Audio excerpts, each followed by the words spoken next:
You can learn to speak fluent English by just learning these questions and their answers. If you can answer all these questions in English, you're pretty much fluent. You're conversationally fluent. Having a conversation in a foreign language is relatively simple.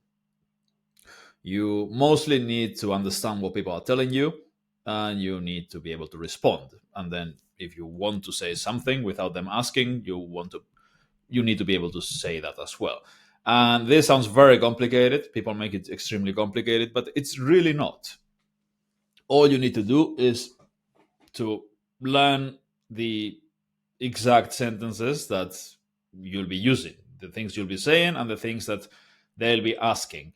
And these are not that many sentences. This list here has 300 questions for all kinds of topics, basic stuff about yourself, basic information, your home, family, work, food, the places, cities, towns, places you've lived, travel, all kinds of situations and topics. And all you need to do is just to answer all these questions with your own answers in your own words, right? And of course, if you are learning English, maybe you should do it in your own language and then use a translator to paste all the answers in English.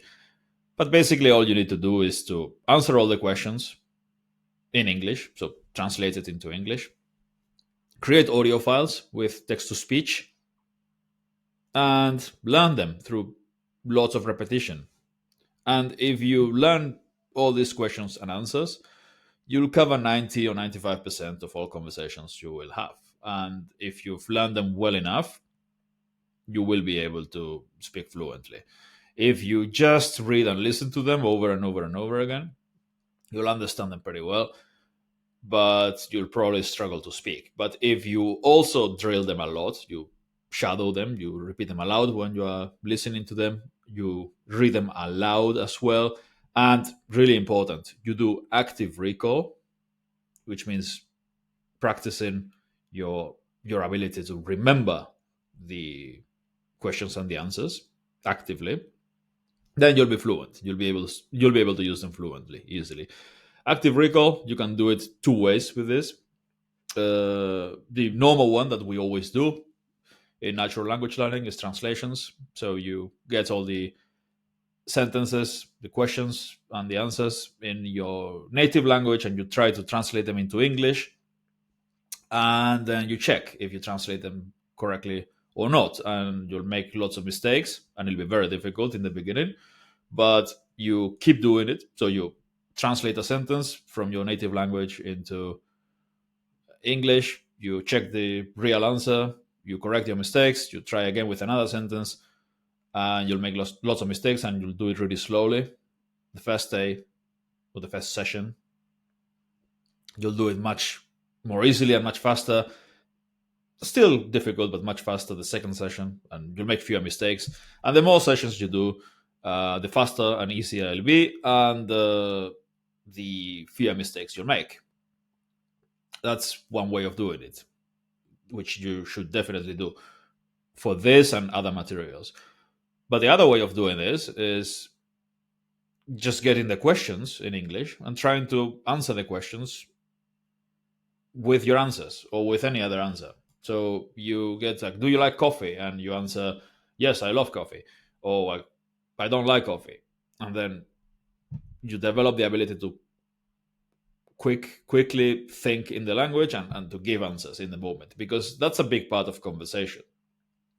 Yeah, to be able to have real conversations in the real world, you have to think fast. You have to give answers quickly. It doesn't mean that you need to speak quickly. In fact, it's a common mistake. It's a common problem with people who learn languages, that you tend to speak too fast.